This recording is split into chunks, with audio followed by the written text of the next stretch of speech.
Doug Codiga, thanks very much for coming down. We've been waiting to have you here at ThinkTech. My pleasure.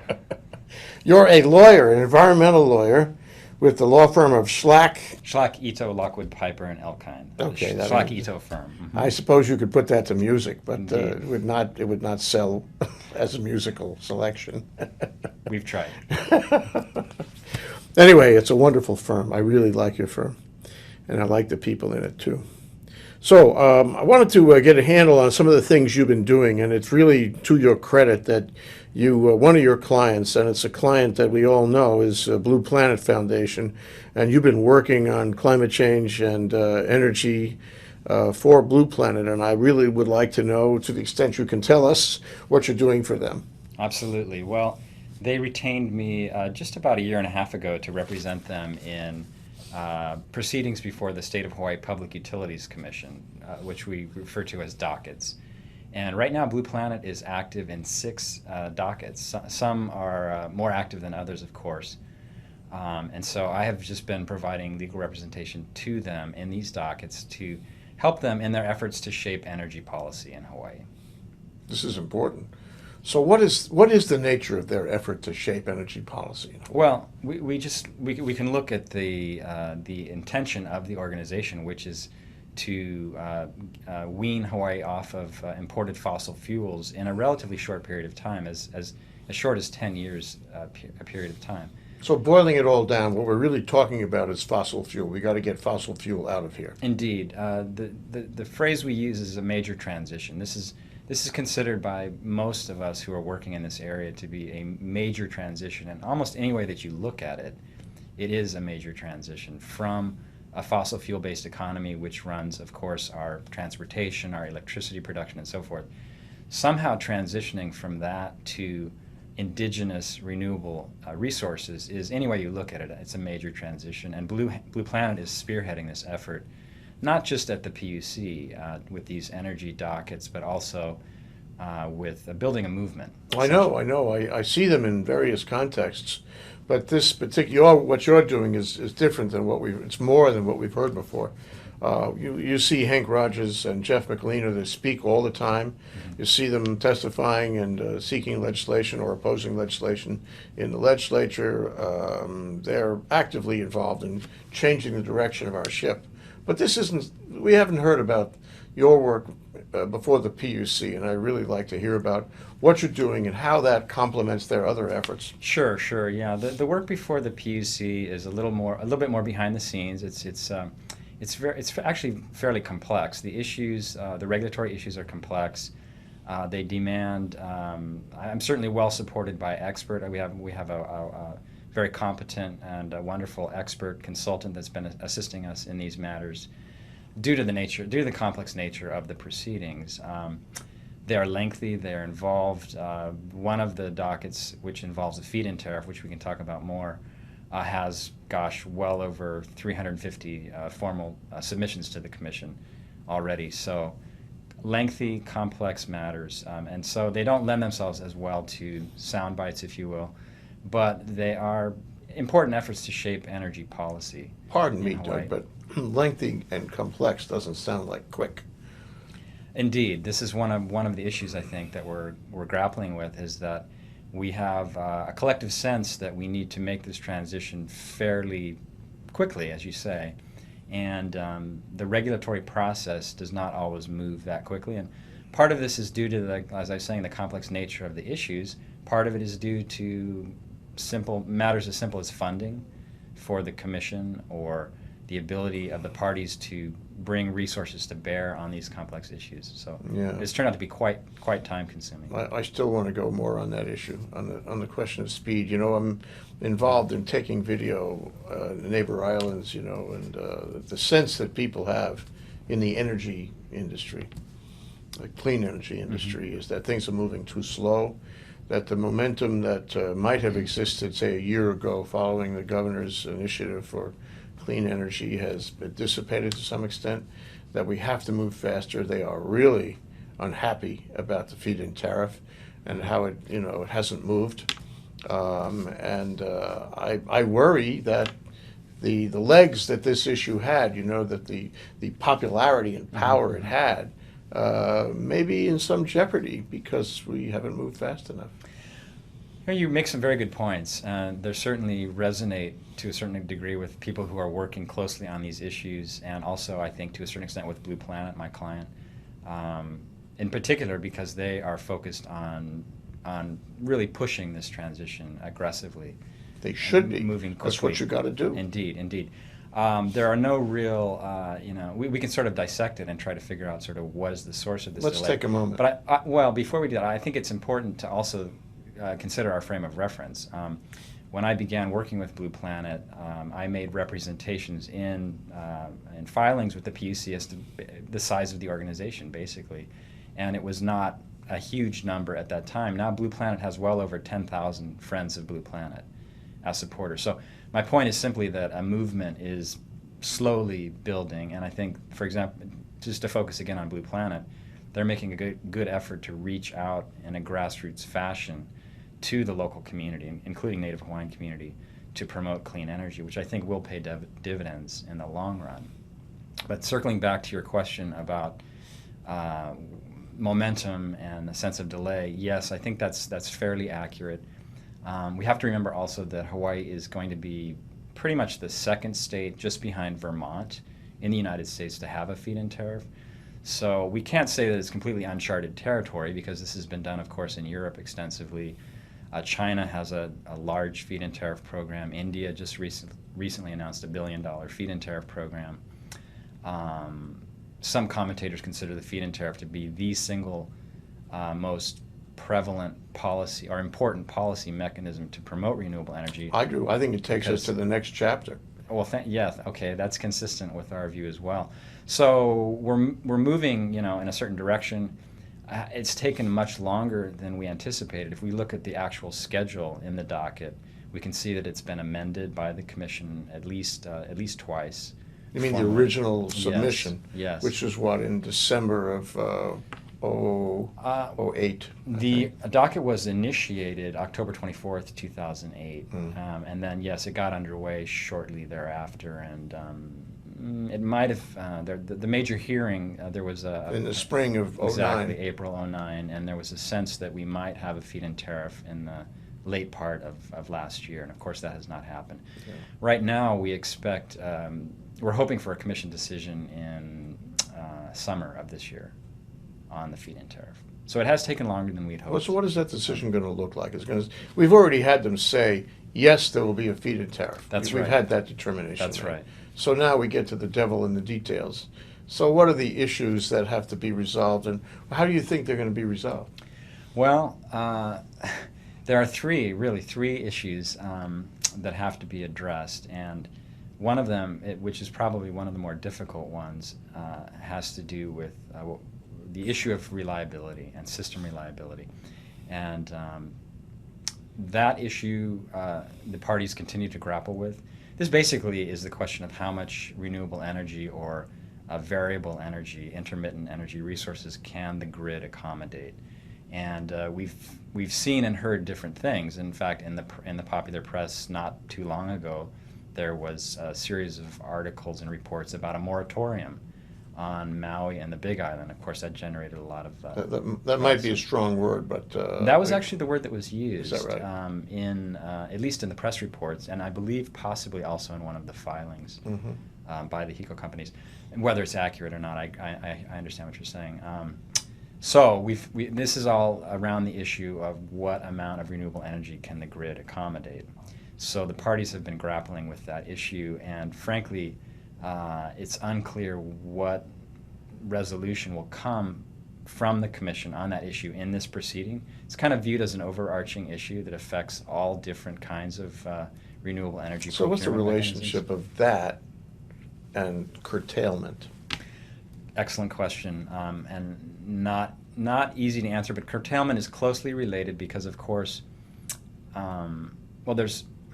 we have to think in terms of technical curtailment, which would mean telling renewable energy producers that they're required to not put their electricity onto the grid because of technical reasons. in other words, the grid can't accommodate that additional energy at that time, and so the utility, to maintain the system reliability, has to curtail them. There's also what we call economic curtailment, which is a trickier issue. It has to do with a judgment by the utility that the energy is not going to be economically produced in a manner that's economical. And so that's sort of considered possibly another basis for curtailing these resources. In other words, ratepayer impact. That is not as prominent as the technical curtailment. People love to get into clean energy. I mean, as a business, because it's a good business. It's nice to be in. It's an earthy. It's all positive. Who could dislike somebody in clean energy? Well, I suppose there are, but who could do that legitimately? So you could have, and Hawaii is loaded with possibilities for clean energy, all kinds of things. So you could have a lot of people generating a lot of electricity here, more than we need. Easily more than we need. So what do you do if you look around and you find all these guys have invested their life savings in clean energy and we can't take it? Well, that's a problem that we should hope for. Thank you. I mean, touche. Yeah, there are people who have significant expertise in this area that have told me they think that we're going to easily reach our goal. Of course, our statutory goal now is 70% clean energy by 2030. With 40% from renewable generation and 30% from energy efficiency.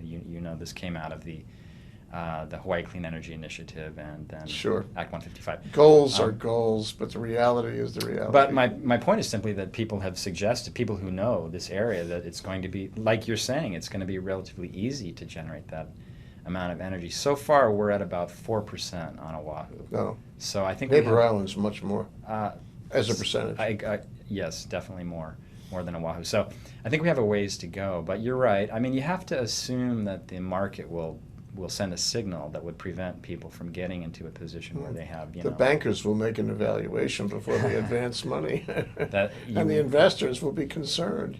One would hope. Yeah, it's all driven by the rates, and that gets back to another key issue in the feed-in tariff. You asked about sort of the key issues.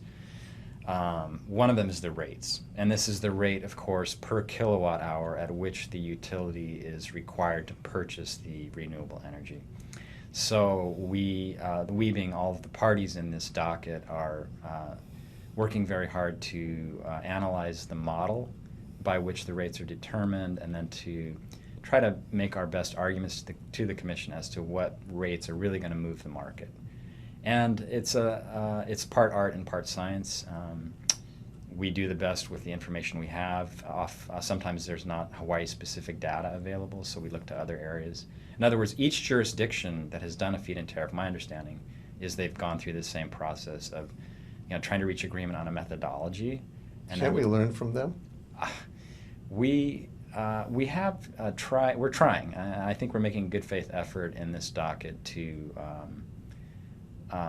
draw from the experience of other jurisdictions that have gone down this path. Rate setting this is common to all kinds of rate setting in other contexts. So, anyways, that's one of the other big issues that we're dealing with. Now, how do we know that the rates are set right? We will know by the amount of energy that's produced and put on the grid, ultimately, from Blue Planet's perspective.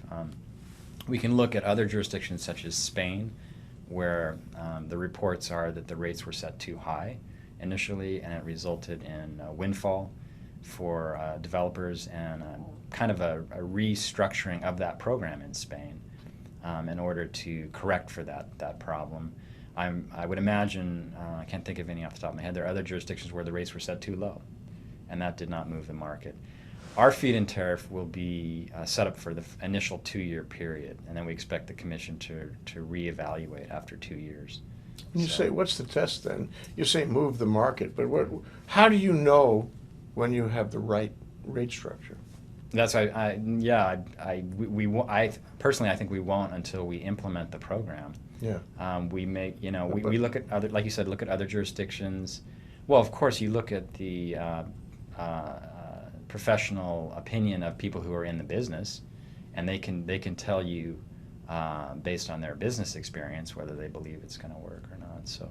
Well, I mean, on the one hand, I suppose if all the renewable producers go out of business, you know the rates are too low. Indeed, that would be That'd be a strong market signal. But on the other hand, if the rates were too high, you wouldn't know because they'd be happy and they wouldn't complain. Well, this is very interesting, and it gets into the larger issue of cost. And we hear often in this arena about how we want to protect the ratepayers from windfalls. And one response to that I find helpful is compared to what? And basically in 3 words, compared to what?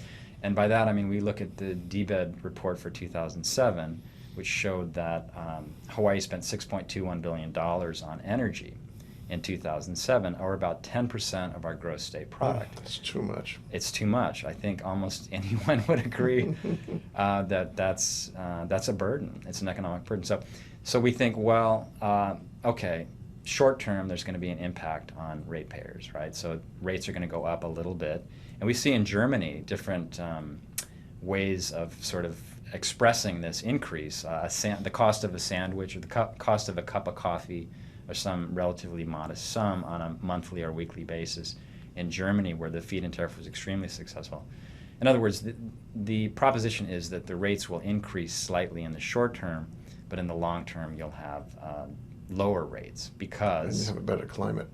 Well, that's right. There's climate benefits, which is an equally important issue. Although, because of the nature of the climate issue, relative to one's, just pocketbook. Exactly, it doesn't have the same traction. Yeah. Discussing it, but I believe that's actually equally, if not much more important. Well, yeah, especially for Hawaii somehow. Yeah. Because we are the laboratory, and we should be the leader. Indeed, yeah. So rates, we hope we'll end up with good rates.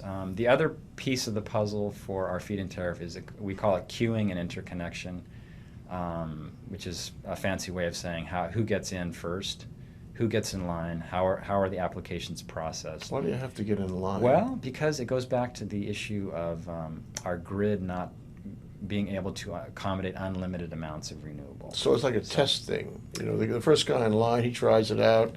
Everybody sees how that works. Then you go to the next guy, try it out. See how Sort of, yeah, a little bit of that. It's more an attempt to regulate and control the orderliness with which people get onto the system. So you wouldn't want everybody getting on at the same time. Well, we look at Gainesville, Florida, the first municipal jurisdiction in the United States to have a feed-in tariff.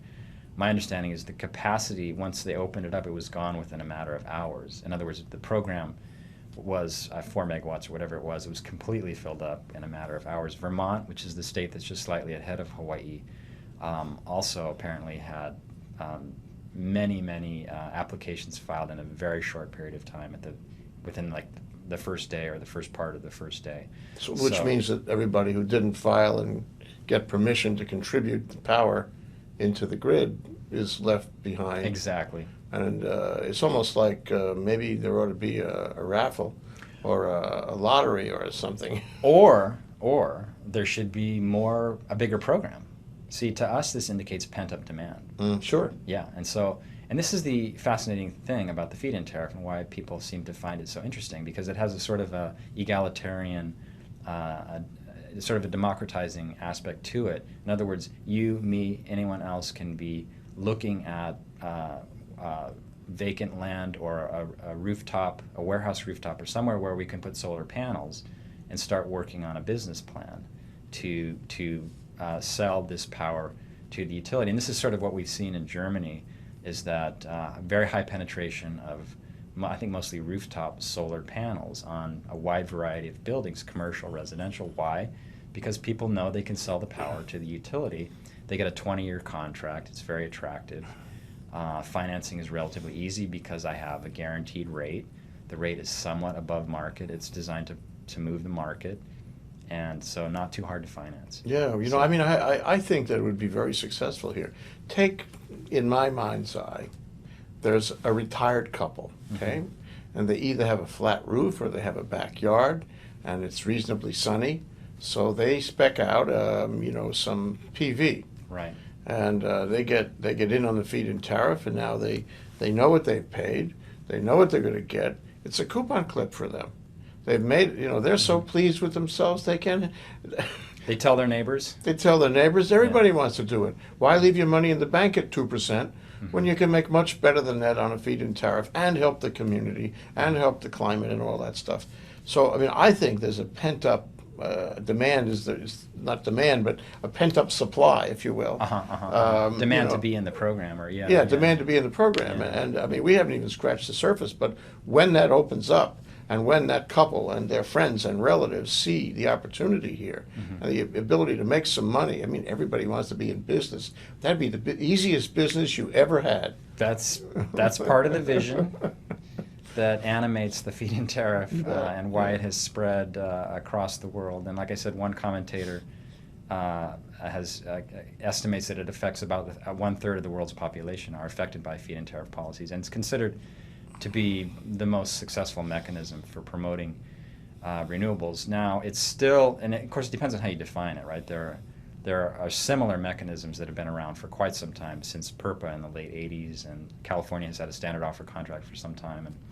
And so there's different kinds of similar mechanisms, but this one seems to have, for the reasons I think that you just articulated, captured the imagination of many. Yeah. In Hawaii, we are, like I said, we're working on it. Whether it will have that kind of a mass appeal is unclear right now. We also have our net energy metering program, Small potatoes. which is attractive to residential. Small potatoes.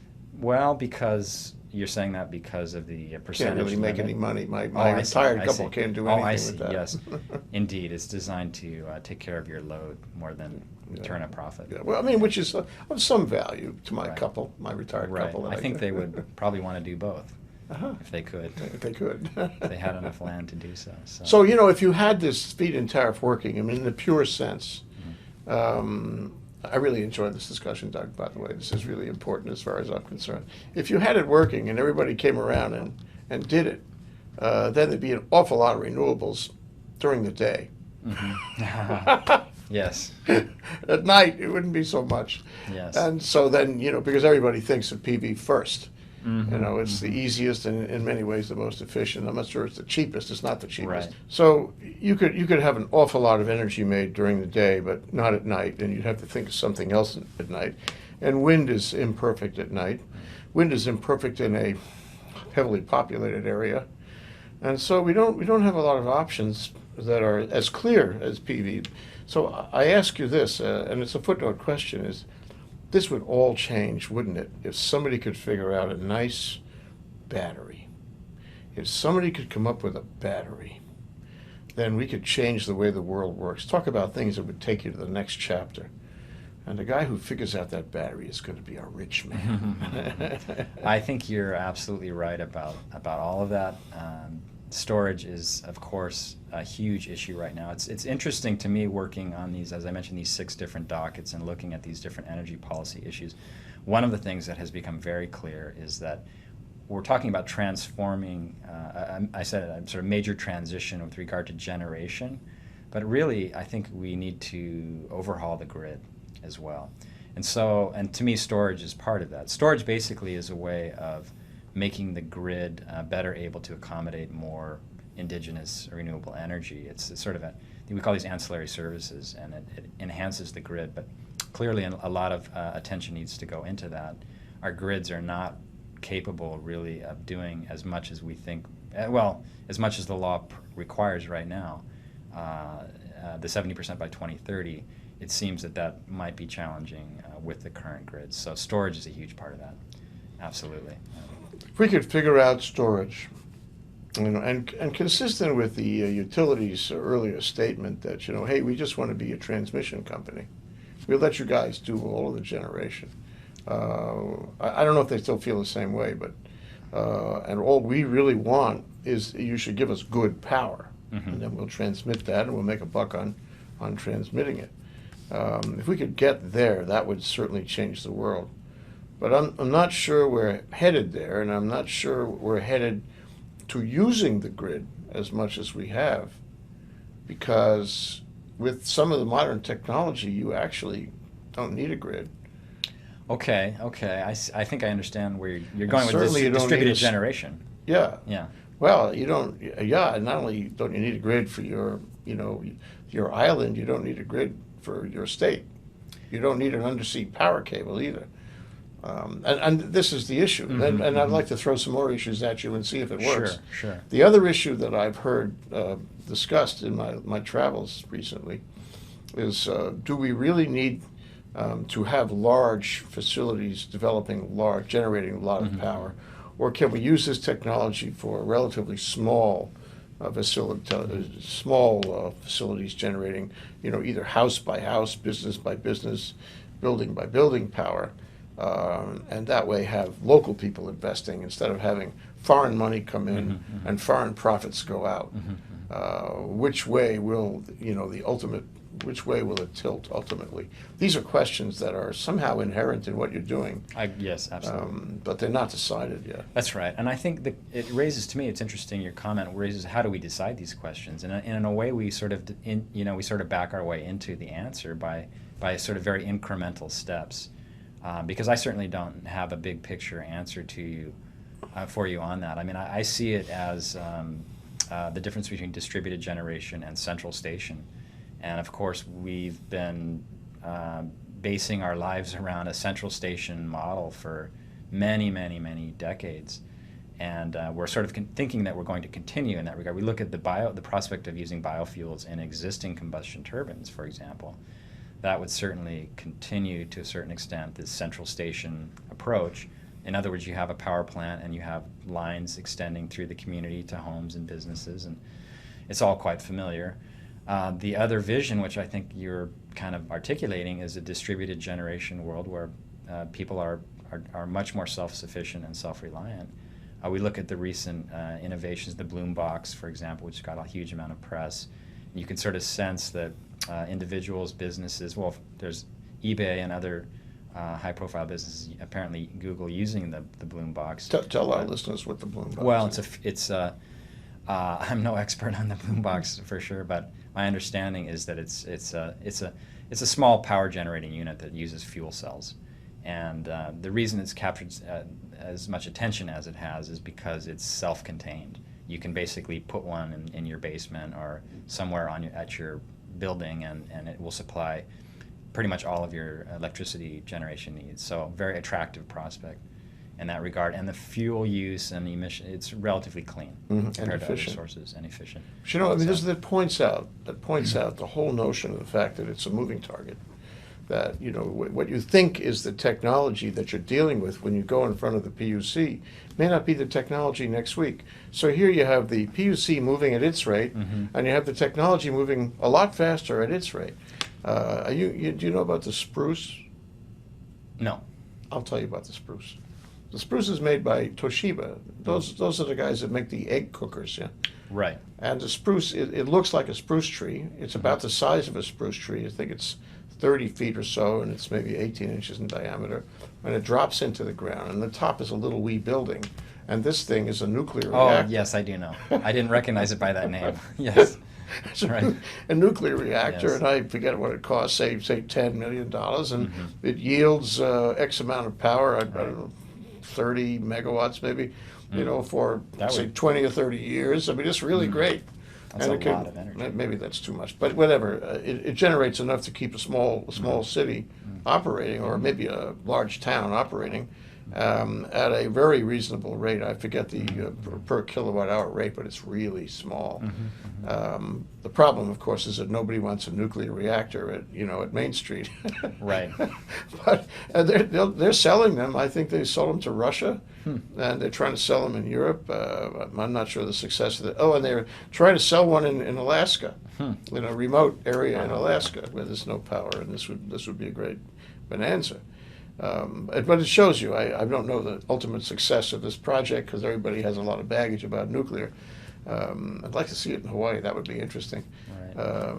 But the point is that it gets smaller, it gets better, and it changes the game every time you look. All these disruptive things are happening. That's right.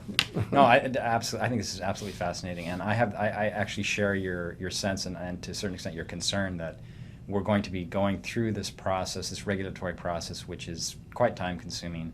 And of course, we're doing the best we can with what we have, what we know. what the market provides and what we're used to working with, but indeed there are disruptive technologies. So maybe the wise approach is just to be ready for them and to be on the lookout for them and ready to accommodate them. Of course, that's why they're disruptive, right? Is because we're not we're not ready. I'll tell you another thought. Taking that even a step further, is looking at behavior changes. This is quite fascinating. Yes. This is not now. You notice most of our conversation has been focused on generation, but the efficiency part of it is equally exciting. And my client Blue Planet Foundation is really quite involved in efforts to promote energy efficiency, because it truly is, as overused as the low-hanging fruit cliche is, it truly is. A lot of people think it's boring, but it's not boring at all. The rewards are quite exciting. The benefits of the energy savings are quite exciting, I think. And not only from actions that you can take to simply to change technologies, again, getting more energy efficient appliances, or putting in compact fluorescents and those kinds of things, which are necessary, but also just changing simple behaviors. And a fascinating example of this now is the ability to some utilities are experimenting with formatting their their utility bills to show in a way that doesn't violate any privacy concerns or give any unnecessary details, but shows what I'm using and by way of electricity consumption compared to my neighbors. Maybe you're familiar with this. No. In other words, I open up my bill and I have this a graph, a very easy to understand snapshot of what neighboring users, maybe not identified even by address or anything else. Is it one person or the average in the neighborhood? Yeah, maybe it's the average in the neighborhood. You know, the rights of privacy. Indeed, it would be that. So, but the upshot is that that has been shown to reduce consumption by 1 to 3%. Not bad. Well, this morning I had a fellow a scientist who works for HNEI, and he told me that his electric bill is a lot lower than anybody he knows because he watches it. Mm-hmm. It's a self-discipline sort of thing. Right. It's not very hard. You just make some rules about how you live. Sure. And then you have a minimal electric bill. Like mine at home is not minimal. Right.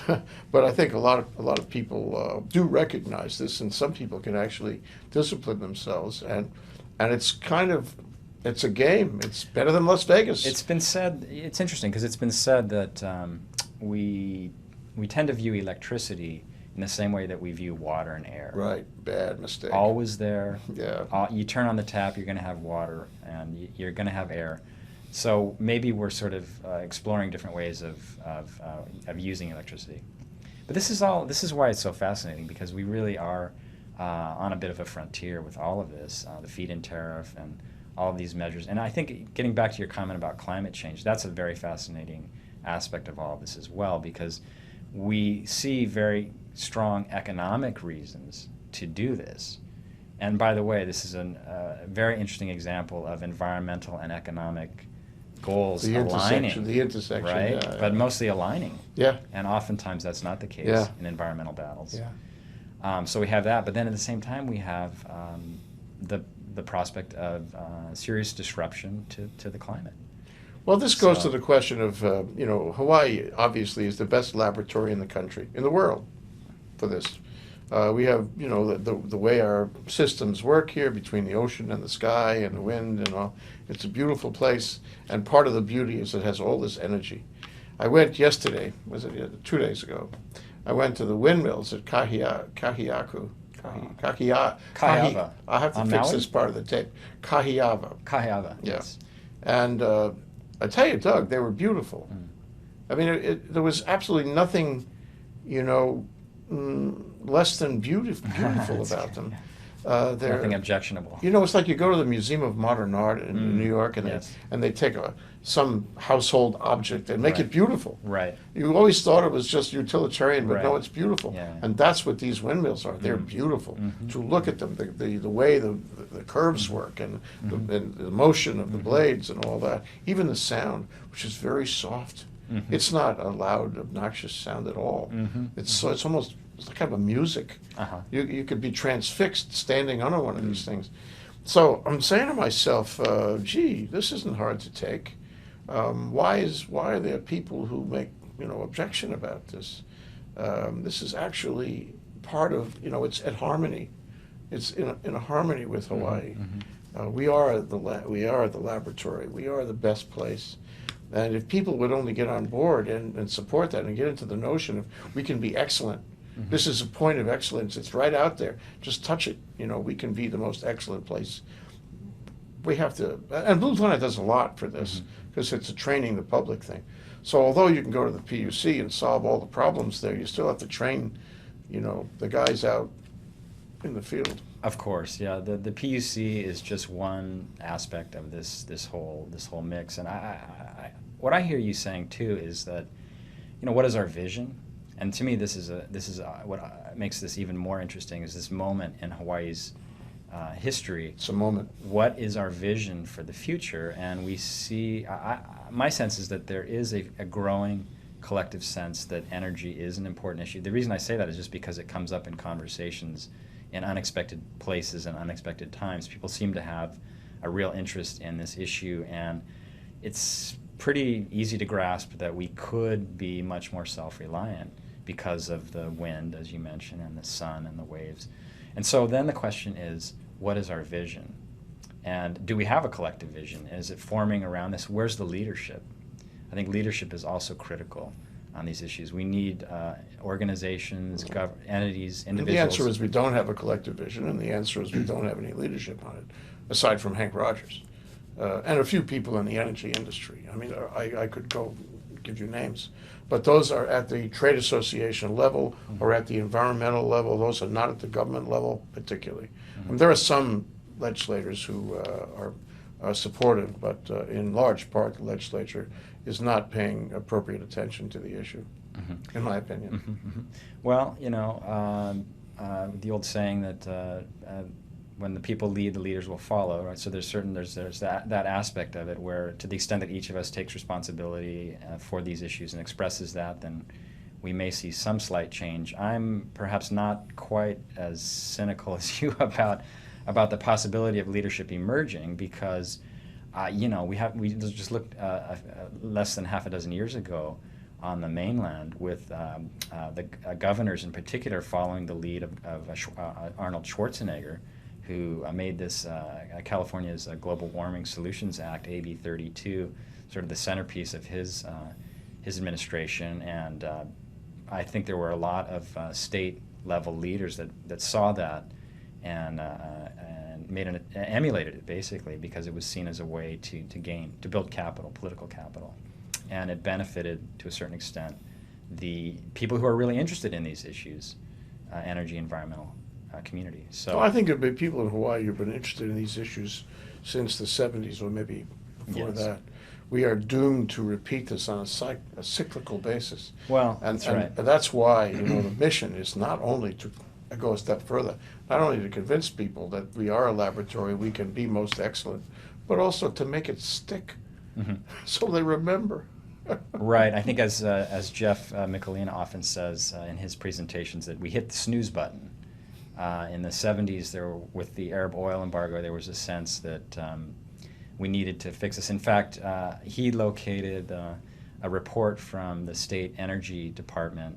I believe it's dated 1974, a substantial report with graphs and charts and information and analysis charting the path for Hawaii's energy independence, which I believe was to be achieved in full by 2010. That's perfect. This is the year. What a great story. This is the year. So yeah, like you say, now whether we're doomed to repeat these cycles, it's less clear to me. And the reason I say that is because of the awareness about the climate issue. Yeah, right. And also the economic issue. When oil goes up again, which everybody assumes it will, how are we going to have the same ability to hit the snooze button? I don't see that. I think one of the things I really envy in your practice recently is you've emancipated yourself, and you've gone far and wide, the way we all should, to Asia, to talk and to listen and to engage in Asia. So I really want to hear about that because I'm envious. Okay. Well, thank you for the opportunity to share a little bit with you about that. It's I basically just was invited to present a paper at a conference. This was the 20th annual meeting of the Inter-Pacific Bar Association, which is an organization of attorneys based primarily in Asia and the United States and Europe to a lesser extent. And they were celebrating their 20th year, and they decided to have the event in Singapore. And so Singapore hosted, and the theme that they chose was climate change. And so one of the panels was on clean technology, and the issues discussed in that panel had to do with trade, trade restrictions around clean tech, and also sort of policy mechanisms for promoting clean tech. Also, intellectual property issues were big. So I was privileged to give a brief presentation on Hawaii's efforts to encourage clean technology, including the feed-in tariff, and presented that, and of course learned much more than I presented from the other panelists and participants there. The keynote presentation at that conference was by Al Gore. So this was quite a fascinating moment. We had 1,000 attorneys participating in this conference from over 51 countries, and Al Gore came in and gave a keynote emphasizing the importance of the climate change issue. And my sense is that he did a really good job of conveying the importance of the issue. I understand mine was just second. My 12-minute PowerPoint was just behind Mr. Gore's presentation. I know that's true. So, well, I don't know that's true. It could have been yours was better. So, no, it was a stirring and passionate presentation on the issue, and I think that it set the tone for the rest of the conference. Oh, it was the beginning. It was the keynote at the outset. He was the keynote, exactly. Oh, actually, fabulous. and prior to that, we had a fascinating Q&A session with Lee Kuan Yew. And you met Lee Kuan Yew? Well, he presented. There was a Q&A with the group, oh, that's and great. his questioner interlocutor was Tommy Koh, the UN ambassador. Yeah. And so that was fascinating as well. He discussed climate change, the climate change issue, his views on that. Of course, Singapore is taking measures to fortify their ports and so forth for potential sea level rise, and working on that. That's a great country, actually. I know that there are concerns about civil rights and whatnot, but it's a great country. He can get things done. They've done a lot. I think part of his comments, following up on what you're saying there, is that he did, I think, intimate that because it's not a representative democracy in the way that we're used to it in the United States or even in India, for example, where policies can be modified or not implemented by other government officials who may be elected by other constituencies. Because he has not had to deal with that same dynamic, it's been easier to get some things done. No doubt. He readily admits it. No doubt. Well, he'll tell you. Yeah. I mean, there's an implied criticism, I think, well, maybe it's just pointing out a limitation. In the democratic system. I went to the Singapore Museum, the historical museum, a couple of years ago. We were there, and I was really touched by it.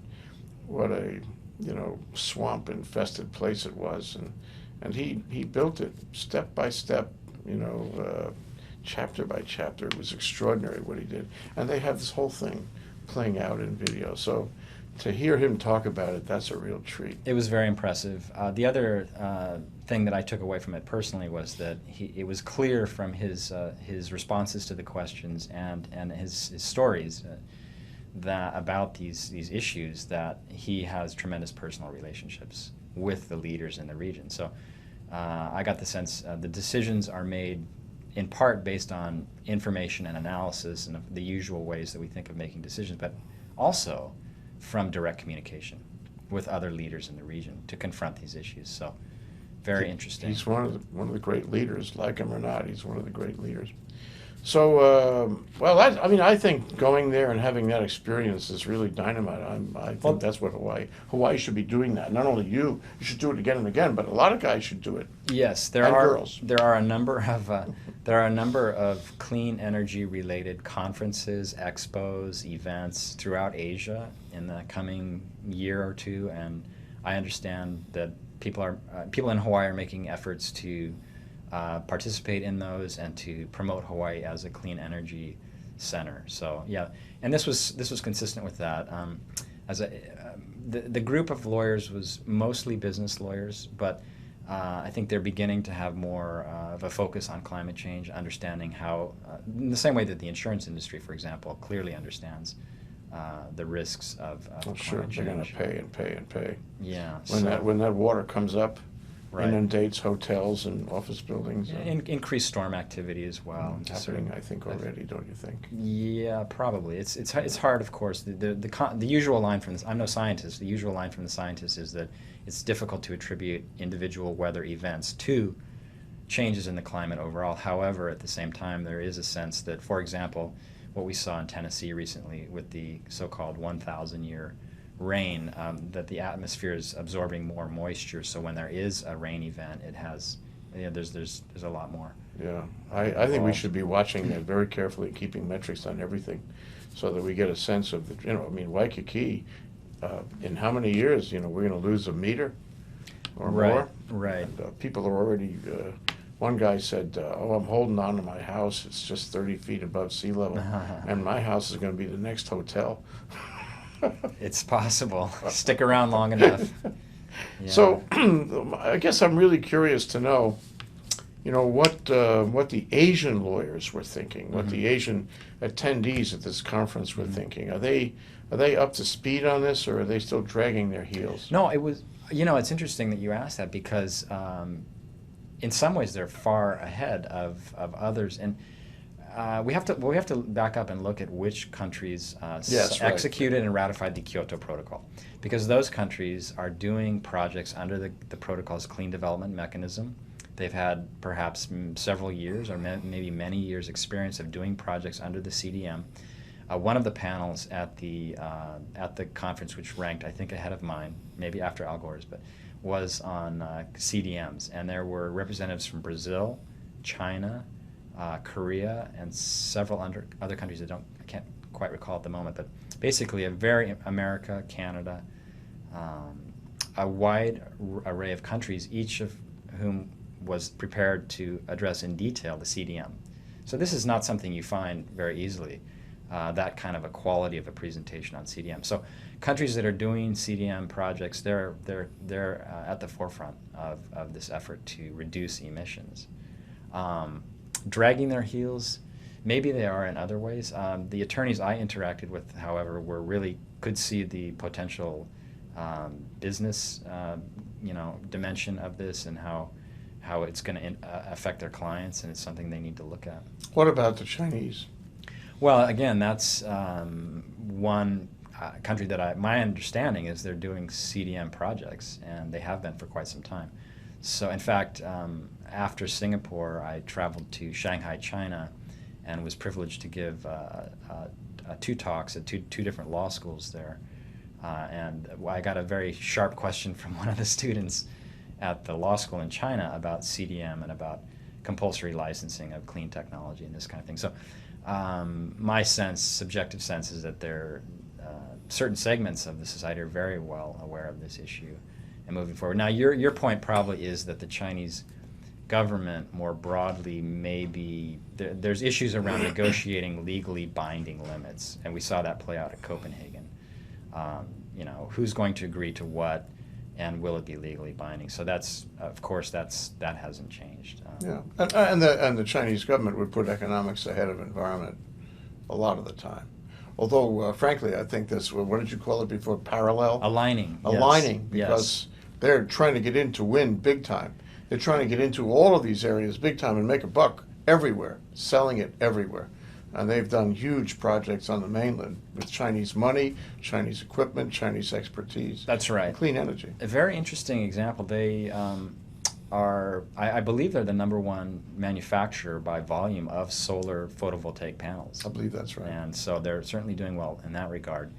Of course, in 2006, they passed their landmark renewable energy law, which included in it a feed-in tariff. And so that law has had the effect of spurring development, perhaps more so a huge stimulus package around renewable energy. And even in addition to that, of course, a focus within the government dating back to, I believe, the early 90s on developing clean tech. In other words, the government identified this as a potential source of revenue and technological improvement and so forth. And so they focused on that for quite some time, going back quite a few years. So that's happening in China. Now, what I heard, though, was interesting when I was visiting there recently was, well, we are able to manufacture, and of course, like for wind machines, they're doing a lot of manufacturing. I know, yeah. However, the electronic components in the windmills are still subject to licensing fees. In other words, speaking very broadly, sometimes the Chinese manufacturers do not have the intellectual property rights to the electronic components. And this is seen as causing a bit of a delay in the further development of the industries. So they'll probably design their own things. Well, we'll see. Or get licenses. Well, no, but that's the problem, is the licenses are considered quite costly. For example, I went to the World Expo in Shanghai, which was quite extraordinary. Oh, it started already, It started May 2nd, Yeah, as you can okay. imagine. And they have a very nice, very comfortable buses that are not run on gas or diesel. I don't know if they're 100%, I think they're 100% electric, maybe fuel cell, I'm not sure. And sleek, quiet, comfortable shuttle buses that run up and down the course of this massive World Expo. But I was told by someone after I gave a talk at one of the law schools that it's a real problem for them because the licensing fees they paid for the technology to build those buses, for that fee they could have had 20 regular buses. So the sense was that we're still somehow being forced to pay licensing fees for certain components of these clean tech that we can't really afford. In fact, that raises the issue of a technology transfer under international law, right? And that was other comments I got during my talks in China was, what can other countries do? In fact, it was a government official that asked me politely, how do we work together to resolve this issue because we can't afford the licensing fees? And of course, this sometimes translates into the idea of compulsory licensing, which is an eyebrow-raising issue. You mean in China, compulsory licensing? China and, well, no, just in general, the notion that because as a world community we want to confront these issues and we want to deal with them effectively, we're going to have treaties, international treaties, legal agreements to help us sort through these issues. One component of a treaty, and in fact this was discussed in Copenhagen, actually was proposed as part of Copenhagen, never saw a huge amount of discussion, is compulsory licensing. In other words, countries that have the licenses or have the technologies license it almost automatically to That wouldn't be a bad idea. You couldn't overcharge that way. You couldn't overcharge. The counter argument, of course, as we've seen in pharmaceuticals, is if I have to compulsory license, am I going to invest as much in developing that? You got to have a bonanza at the end of the day. So complex issues. Yeah. That came up actually both in Singapore and in China. But my response to the Chinese people I spoke with was generally, look, our sense is, of course, China is now the biggest emitter of greenhouse gas emissions. So the sense is, hey, those emissions have to be reduced, right? Now, per capita, I think the U.S. is still the largest, or one of the largest emitters, but China is emitting a lot of greenhouse gas emissions. But at the same time, like you said earlier, they're making an effort to really push clean tech. And so my response was there's lots of room for cooperation. Sure. Sure. We should encourage them to do the positive things, and we shouldn't get too excited when they're doing those things. Right. So you're going back again soon? Is this a track in your life, Doug? Well, it remains to be seen. I was honored to be asked to teach a course at a university in Japan, the University of Hawaii Law School here, at which I'm a proud graduate and adjunct faculty. Has a faculty exchange program with the university in Japan, Shinshu University, and I will be teaching a 5-day course in August on climate change and clean energy law and policy in the Asia-Pacific region. My thought is that we really need to be addressing this on a regional basis more, and I include Hawaii, of course, in the Asia-Pacific region. Sure. As you said many times, Hawaii can be a leader. I think many of us see that potential. It seems so obvious that we could be, as you say, a test case or a leader in this area. And of course we've always had good relations, strong ties with East Asia and China and other parts of Asia. So seems like a natural to continue the dialogue and explore how we can support each other in this quest. We're more global now, like it or not, and actually we're more federal now, like it or not, because what they do in Washington has a greater effect on these issues and our lives than it used to be. Anyway, Doug Codiga, really appreciate you coming down. My pleasure. Wonderful discussion. I want to do it again. But next time you make a trip or anything significant happens to the PUC, you have to come around again. I will do so. Thank you very much. Aloha.